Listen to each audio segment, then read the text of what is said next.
നമസ്തേ. ഇന്ന് നമ്മുടെ പ്രധാനമന്ത്രി ശ്രീ നരേന്ദ്രമോദി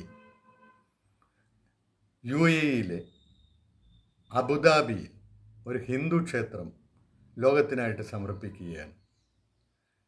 UAE ഒരു മുസ്ലിം രാജ്യമാണെന്ന് ഓർക്കണം. അവർ ഖുർആൻ അനുസരിച്ച് ജീവിക്കുകയും ഭരണം നിർവഹിക്കുകയും ചെയ്യുന്ന ഒരു രാജ്യമാണ്. അവിടെയാണ് ഒരു ഹിന്ദു ക്ഷേത്രം ഉയർന്നു വന്നിരിക്കുന്നത്, ലോകത്തിനായിട്ട് ഇന്ന് സമർപ്പിക്കപ്പെടുന്നത്. അതിനുള്ള സ്ഥലം, അതിനുള്ള അനുവാദം ഒക്കെ നൽകിയത് UAE ഭരണാധികാരികളാണ്. ആ കാര്യം നമ്മൾ ഓർക്കണം. അവർ ഖുർആൻ അനുസരിച്ച് ഭരിക്കുന്നവരാണെന്ന് പ്രത്യേകം ശ്രദ്ധിക്കേണ്ട ഒരു കാര്യമാണ്. അങ്ങനെ അതായത് ഇസ്ലാം ഉണ്ടായ പ്രദേശത്തെ അറബ് ഭാഷയിലാണല്ലോ ഇസ്ലാം ഖുർആൻ വെളിപ്പെട്ടത്.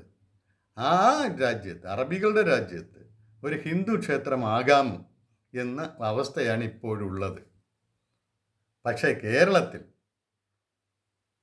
നമ്മുടെ ഭാഷാപിതാവെന്ന് നമ്മൾ പറഞ്ഞു വാഴ്ത്തിക്കൊണ്ട് നടക്കുന്ന തുഞ്ചത്തെഴുത്തച്ഛൻ്റെ ഒരു പ്രതിമ അദ്ദേഹത്തിൻ്റെ ജന്മസ്ഥലമായ തിരൂരിൽ സ്ഥാപിക്കാൻ നമ്മൾ അനുവദിക്കത്തില്ല.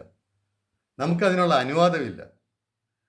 അതിന് ഉള്ള അനുവാദം മതശക്തികൾ നമുക്ക് നൽകുന്നില്ല. മതശക്തികളെ കൂട്ടുപിടിച്ചുകൊണ്ട് ഭരണം നേടുന്ന ഇടത് വലത് മുന്നണികളും അതിന് സമ്മതിക്കത്തില്ല. എന്തൊരു വൈപരീത്യമാണെന്ന് നോക്കണം. അവരും ഏത് മതക്കാരാണ്? അവരും ഖുർആൻ പിന്തുടരുന്നവരാണ്. ഖുർആൻ്റെ പേരിലാണ് അവരിത് ഈ വിലക്ക് ഏർപ്പെടുത്തിയിട്ടുള്ളത്. അല്ലാതെ വേറെ ഒരു കാര്യവുമില്ല, ഒരു കാരണവുമില്ല. ഇത് രണ്ടുപേരും ഒരേ ഖുർആൻ തന്നെയാണ് പിന്തുടരുന്നതെന്നുള്ളത് വളരെ അതിശയകരമായിട്ടുള്ള കാര്യമാണ്. ഖുർആൻ പിറന്ന നാട്ടിൽ ഒരു ഹിന്ദു ക്ഷേത്രത്തിന് യാതൊരു അയിത്തവുമില്ല, യാതൊരു വിലക്കുമില്ല. ഇവിടെ ക്ഷേത്രമല്ല, ഇവിടെ ഒരു പ്രതിമ. അത് ആരുടെ പ്രതിമ? നമ്മുടെ മാതൃഭാഷയായ മലയാളത്തിൻ്റെ പിതാവെന്ന് നമ്മൾ വാഴ്ത്തുന്ന ഒരു പ്രതിഭയുടെ പ്രതിമ,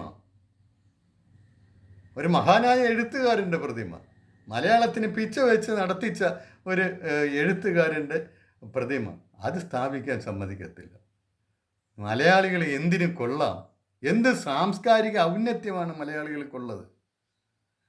അവർ വലിയ മതേതര മൂല്യമുള്ളവരാണെന്നോ, അല്ലെങ്കിൽ വർഗീയ വിരുദ്ധരാണെന്നോ, പുരോഗമന ആശയക്കാരാണെന്നോ, അല്ലെങ്കിൽ നവോത്ഥാന പ്രസ്ഥാനക്കാരാണെന്നോ ഒക്കെ ഊറ്റം കൊള്ളാറുണ്ട്. എനിക്ക് പുച്ഛമാണ് തോന്നുന്നത്. നിങ്ങൾക്കൊരു ചുക്കുമില്ല. നിങ്ങൾ തനി വർഗീയവാദികളാണ്, തനി അന്ധകാരത്തിൽ കിടക്കുന്നവരാണ്. ഒരു വോട്ടെന്ന പൊട്ടക്കുഴിയിൽ വീണ് കിടന്ന് കയ്യും കാലും ഇട്ടടിക്കുന്ന, ചെളി എവിടെയും തെറിപ്പിച്ചുകൊണ്ടിരിക്കുന്ന, സ്വന്തം ദേഹത്ത് മുഴുവൻ ചെളിയാക്കിയിരിക്കുന്ന വെറും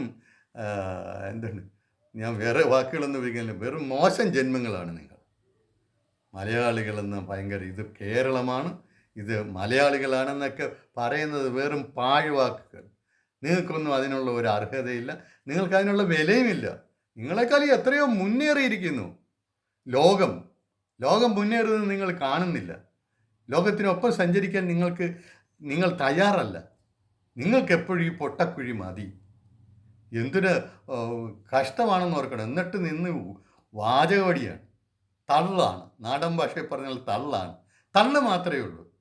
ആ തള്ള് കഴിഞ്ഞിട്ട് നിങ്ങൾ ഈ ഏതെങ്കിലും തരത്തിൽ നിങ്ങൾക്ക് നിങ്ങൾ അവകാശപ്പെടുന്ന ഗുണഗണങ്ങളുടെ ഒരു ലാഞ്ചനയെങ്കിലും ഉണ്ടെങ്കിൽ നിങ്ങൾ തുഞ്ചത്തെഴുത്തച്ഛൻ്റെ പ്രതിമയെടുത്ത് അവിടെ കൊണ്ട് സ്ഥാപിക്കൂ.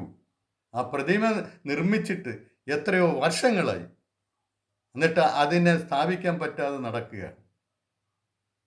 ഇതൊക്കെ ഒരു തരം മത അന്ധത. ആ മത അന്ധതയെ വോട്ടിന് വേണ്ടി പ്രോത്സാഹിപ്പിക്കുന്ന ഇടതുപക്ഷ ചിന്താഗതിക്കാർ, വലിയ പുരോഗമനക്കാർ, മതേതരക്കാർ ആട്ടിത്തുപ്പേണ്ടതാണ് അവരുടെ മുഖത്ത്. മതേതരം എന്ന് പറയുമ്പോൾ താനീ വർഗീയവാദികളാണ്. അപ്പം എഴുത്തച്ഛൻ്റെ പ്രതിമ അവിടെ സ്ഥാപിച്ചിട്ട് നിങ്ങൾ ഒരു അല്പം ആത്മാഭിമാനം കാണിക്കുക. അപ്പോൾ നമ്മൾ അംഗീകരിക്കുക. നന്ദി, നമസ്കാരം.